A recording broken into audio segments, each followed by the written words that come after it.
The White Magician. Who is Jason Williams? Have you ever heard of a player who turned the basketball court into a stage for illusions? A man who didn't just make passes, he challenged reality with them. Jason Williams, or as he became known in the NBA world, White Chocolate. But who was this magician with lightning-fast hands and a creative mind, who seemed more like a street performer than a professional player? Jason Williams wasn't just unpredictable, he was impossible to predict. Every time he touched the ball, fans stood up, not to celebrate but because no one knew what he was going to do next. It was a no-look, behind-the-back pass with spin, through a defender's legs. It was a casual three-pointer, followed by a mischievous grin and a light jog back on defense. It was pure entertainment from someone who played as if the NBA was the backyard of his childhood. In the late 90s, in a league dominated by strict tactics, rigid systems and disciplinarian coaches, Jason Williams appeared like a storm of creativity. And the most unbelievable part? He wasn't doing it to impress. He didn't know how to play any other way. His body moved with an artistic urgency, as if his mind was always 2 steps ahead of the game. And his nickname, White Chocolate, wasn't just about his skin color. It was because he mesmerized the crowd with passes so shocking that even his teammates stood in disbelief. It didn't take long for him to become a cult phenomenon, adored by those who loved basketball for its beauty, not just the stats. But along with that magic, came doubts, criticism, and skepticism. Is he just a showman? Can this style really work at the highest level? Can you trust a player who refuses to play the conventional way? These are the questions that will guide the rest of our journey. Because to truly understand Jason Williams, watching YouTube highlights isn't enough. You have to dive into the mind of an artist who entered the NBA to prove that yes, genius can be chaotic, but it can also be victorious. Before the fame, before the spotlight, even before becoming White Chocolate, Jason Williams was just a restless kid from Bell, a small working-class town in West Virginia. There was no glamour, no modern gyms, no big-time promise. What he had was a basketball, a cracked sidewalk, and a visceral need to express himself with that ball in his hands. Jason grew up in an environment where sports were a way out. His father, a strict, hard-working man, saw sports as a form of discipline. But Jason saw freedom. He was never one to follow rules. Not at home, not in school, and definitely not on the court. From a young age, he showed signs of absurd talent, but also a rebellious spirit. He refused to be boxed in. While his peers repeated basic drills, he was experimenting with new passing angles, invented fakes, dribble moves that looked like they came from a video game. And not everyone appreciated that. Coaches either loved him or couldn't stand him. There was no middle ground. Jason was a restless genius, an artist who refused to accept the simplicity of ordinary basketball. His off-court behavior reflected that too. In school he racked up warnings. He was impatient, explosive, and often misunderstood. Yet his local legend kept growing. He was the white kid who played like streetball legends. The one who made no-look passes like it was nothing, and who could control the rhythm of the game with a single gesture. Despite academic, behavioral, and social obstacles, one thing became clear early on. Jason Williams wasn't born to be molded. He was born to break the mold. And it was that very intensity, that untamed spirit, that would carry him on a journey full of highs, lows, and absolutely magical moments. Jason Williams didn't just make passes. He created illusions. For most players, a pass is a tool, a way to move the ball from point A to point B. But for Jason, it was art in motion. Every touch, every wrist flick, every fake was a statement. Basketball can be beautiful. It can be unpredictable. It can be mine. His inspiration? It wasn't just Magic Johnson or Pete Maravich, though both were in his DNA. Jason drew inspiration from the playgrounds, from the streets, from pickup games where improvisation wasn't an option. It was survival. With ridiculous peripheral vision, cat-like reflexes, and the courage of a circus performer, he began crafting plays that looked absolutely impossible. No-look passes while staring directly at the coach. Behind-the-back flicks during 60 miles per hour fast breaks.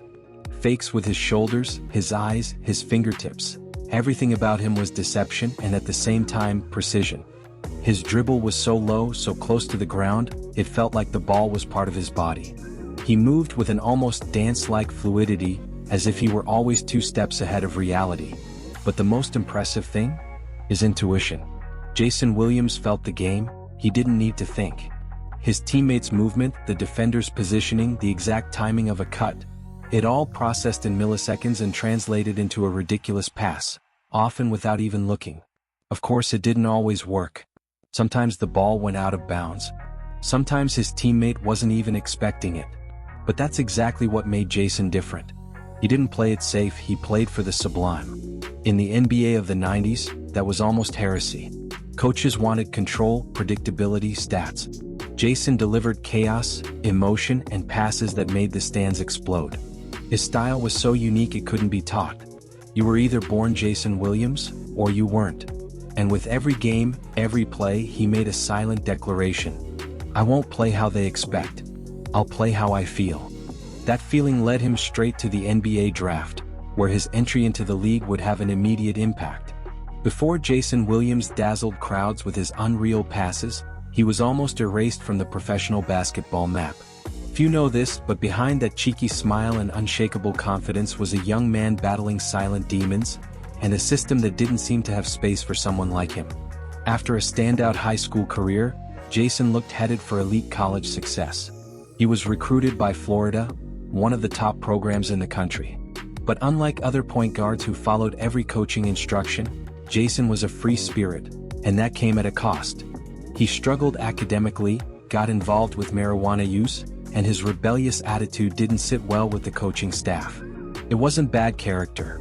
It was immaturity, overconfidence, and a constant struggle with limits. In 1998, just as he was starting to show the nation what he could do on the court, he was suspended by the NCAA for violating drug policies. The punishment was harsh. He could no longer play college basketball. At that moment, Jason stood at the edge.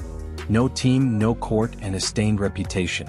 He had two choices: quit and become just another wasted talent, or defy fate and leap straight to the NBA, despite all the doubts about his discipline and stability. Scouts were divided.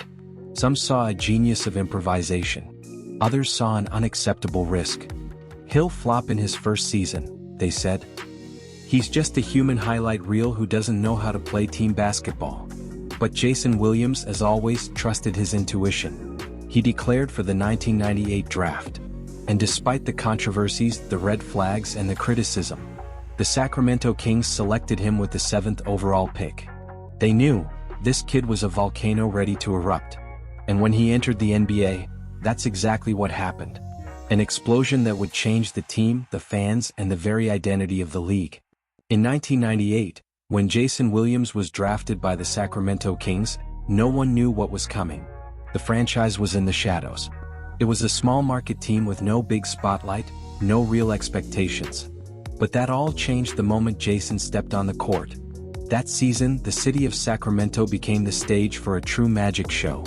Jason Williams wasn't your average rookie. He was a hurricane of creativity, and with every game, the arena filled with fans eager to see what he'd do next. His chemistry with Chris Webber, Vlade Divac, and Peja Stojakovic transformed that team into something completely different. It wasn't just basketball. It was a spectacle. And Jason was the conductor of this loud orchestra. On the break, he handled the ball like it was tied to his hands with invisible strings. He changed direction in the blink of an eye, dished behind-the-back passes, and threw cross-court lasers with impossible precision. Every game was a show. There was the no-look pass to Webber under the basket. There was the fake pass that fooled two defenders at once.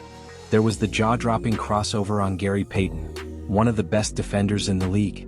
And of course, there were the bold, unexpected shots that made coaches throw their hands in the air and made the entire arena erupt.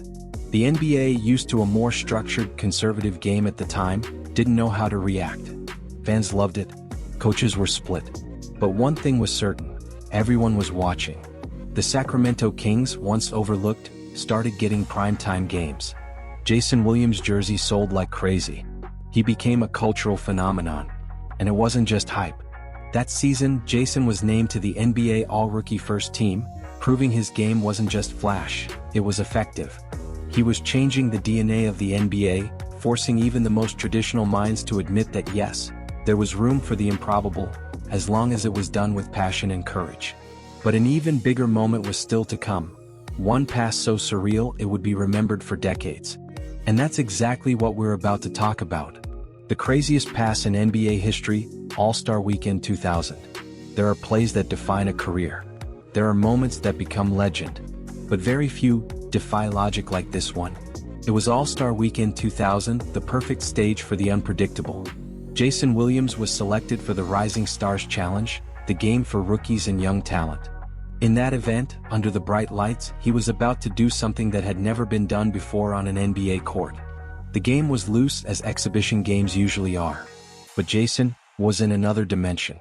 On a fast break, he caught the ball at the top of the key. The crowd was already on edge, waiting for another no-look pass. But what he did, no one expected. With one smooth motion, he brought the ball behind his back as if going for a classic behind-the-back dish. But at the very last second, he elbowed the ball. Yes, an elbow pass. The ball bounced off his left elbow and rocketed straight into the hands of Raef LaFrentz, cutting to the basket. It was so quick, so unexpected, so surreal, that for a few seconds the arena froze. The crowd was in shock. Commentators were speechless. Even the players on the bench stood up like they had just witnessed a magic trick. And that's exactly what it was, a magical pass. More than a highlight, it was a statement. Jason Williams showed that there was a new kind of genius in the NBA, one that didn't come from tactical playbooks, but from the raw creativity of a player who saw angles where others saw limits. That night, the entire world saw the true meaning of white chocolate. And that pass went down as one of the most iconic moments of the modern NBA, repeated in highlight reels, commercials, and dreams. But Jason's journey wasn't all glory. With fame came criticism, pressure, and a new dilemma. Should he stay true to his style or conform to the traditional game? The elbow pass at the 2000 All-Star Weekend wasn't just a highlight, it was a baptism. From that moment on, the world no longer saw Jason Williams as just an eccentric point guard. He was white chocolate, a nickname that once sounded like a quirky moniker, now transformed into a symbol of style, boldness, and authenticity. Jason Williams was the opposite of the norm. White, tattooed, with a mischievous grin, playing like a street ball veteran. His movements resembled the Bronx playground more than the Princeton offense. His charisma, his swagger, even the way he wore his headband and wristbands, everything about him overflowed with personality. And the world outside the court saw it immediately. White chocolate became culture. Sports brands began to mirror his style and campaigns. Fans showed up in the stands with signs and jerseys boldly stamped with his nickname. Tapes of his highlights were passed around and later went viral on the early internet forums and message boards. In the world of streetball, he was a king. In mixtapes like In One, his name was mentioned with reverence. Jason Williams didn't just represent the streets inside the NBA, he was the living bridge between both worlds. Rappers, DJs, street artists, they all saw him as a symbol of creative rebellion. He broke basketball's bubble and became an icon for those who never wanted to follow rules, but still demanded respect. White Chocolate was more than a player. He was a walking manifesto of freedom and improvisation. But with all that worship came an invisible pressure. The world didn't just want to see Jason play, they expected a new show every night. And that's where the internal conflict began. The price of becoming a symbol. Being free comes at a cost. And Jason Williams found that out at the height of his fame. After the elbow pass and the explosion of the White Chocolate brand, expectations around Jason reached an unsustainable level. Every time he stepped on the court, he was met with eager eyes, cameras at the ready, and a collective desire. Surprise us again. But that was the problem. Surprise can't be scheduled. Genius isn't a formula, it happens, when it happens. And with the growing pressure to be spectacular every night, Jason began to carry a burden he never asked for. Mistakes that were once forgiven as part of creative risk now became headlines. Bold passes that didn't land were labeled as irresponsible. The narrative started to shift. He's reckless. He hasn't matured. He cares more about applause than winning. Internally, Jason felt it. The pressure to entertain had become heavier than the joy of playing. That free, spontaneous magic, the kind that flowed from instinct, was now suffocated by expectations, rigid tactics, and the looming threat of being benched or traded. The same talent that had placed him at the center of NBA culture now threatened to push him out of it. At that point, Jason Williams faced a tough choice. Continue being the artist the world adored, even if it meant risking his career. Or adapt, evolve, and find a middle ground that would keep him both competitive and respected. That crossroads marked the beginning of his next phase. A phase that demanded less improvisation and more strategy, less spectacle and more consistency. For every cheer Jason Williams received, there was a criticism echoing behind the scenes. While fans idolized him as the ultimate showman, coaches and analysts were divided.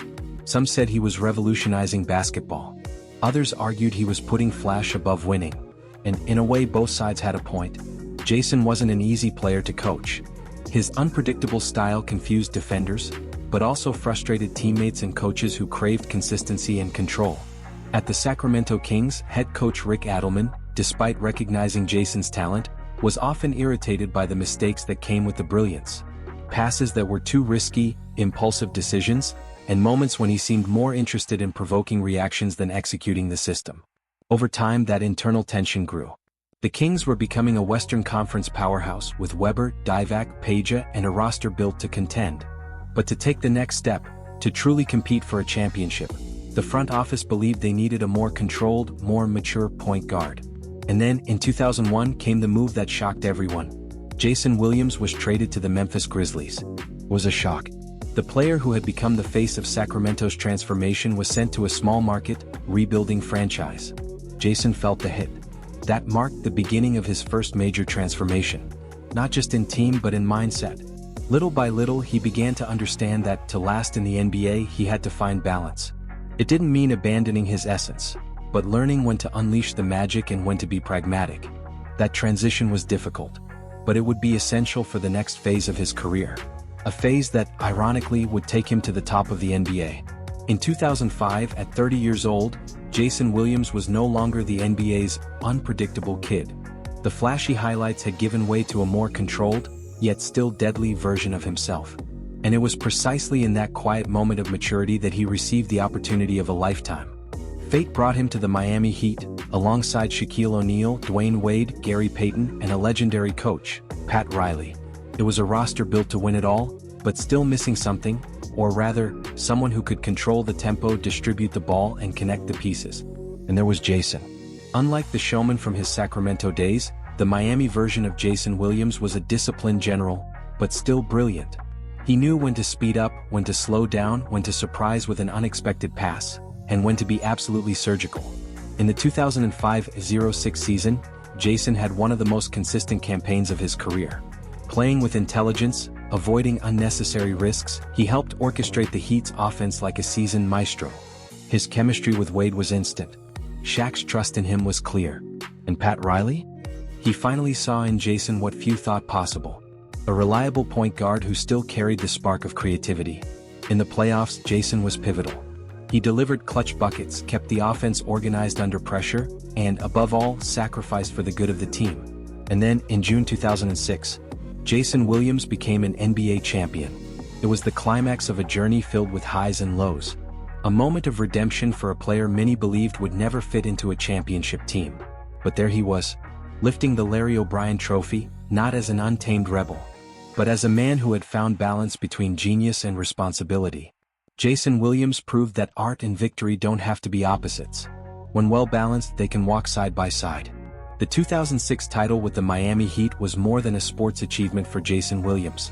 It was a response, a silent scream, a redemption. For years he had been seen as a wasted talent. They said he'd never win a ring, that his creativity was a problem, not a gift, that he would have to completely change in order to fit in.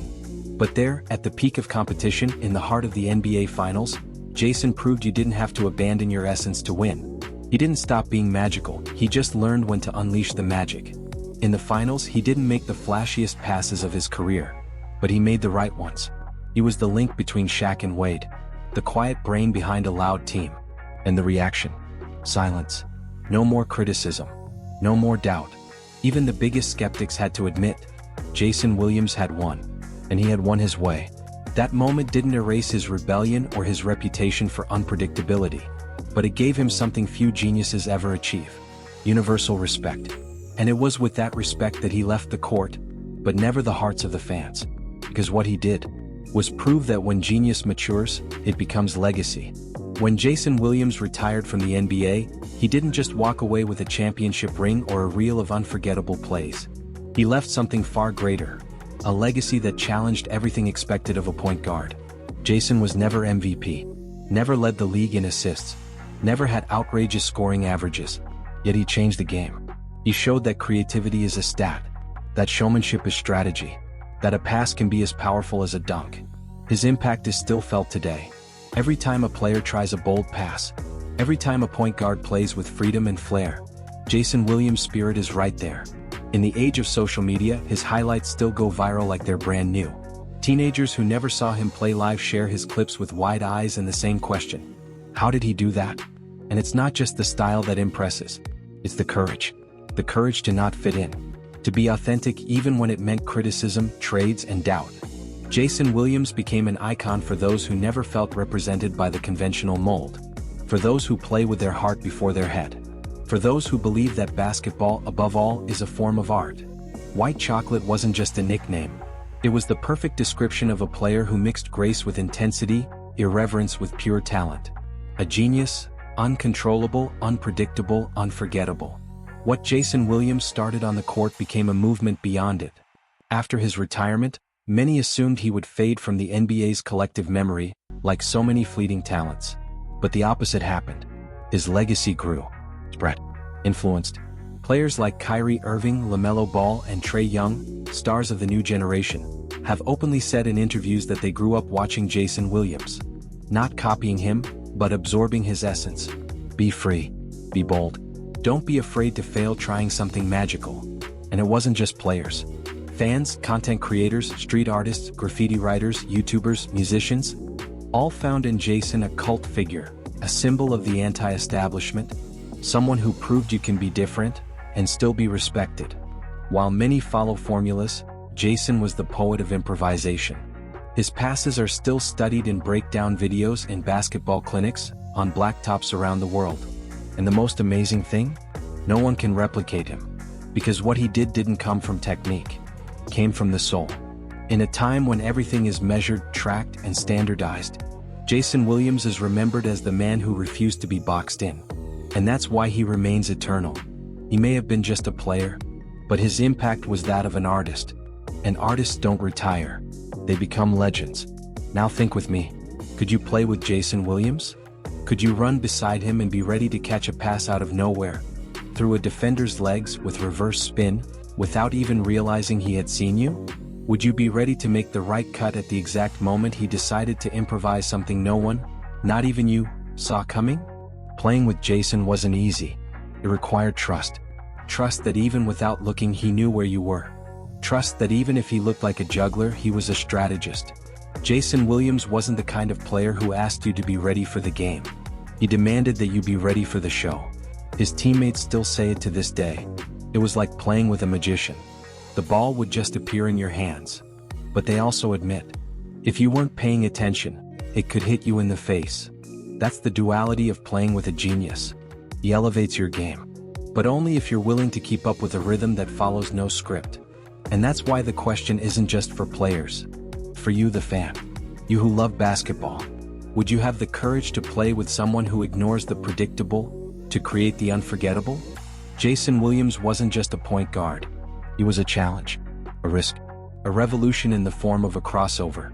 And even now, so many years later, the question still lingers in the air, like one of his magical passes. Could you play with Jason Williams? Jason Williams taught us something that goes beyond basketball. He showed us that even in a world that demands predictability, discipline, and conformity, genius lives in the unpredictable. He was called irresponsible. They said he was just a showman. But in the end, he won his way. He became a champion. He became a legend. And most importantly, he inspired thousands of people to never let go of their essence. When it's all said and done, the story of Jason Williams isn't about passing. It's about boldness. It's about believing you can be yourself, even when the world tries to mold you into something else. Now we want to hear from you. What's the most unbelievable Jason Williams play in your opinion? Do you think he deserves a place among the most influential players in NBA history? Let us know in the comments below. And don't forget to like the video, subscribe to the channel, and turn on notifications so you don't miss any of our legendary basketball stories. And if you thought Jason Williams' story was incredible, just wait until you hear about the point guard who was rejected by every NBA team, but came back years later to build one of the most emotional careers in history. Next up, the rise of Chauncey Billups, from forgotten to finals MVP. Stay tuned.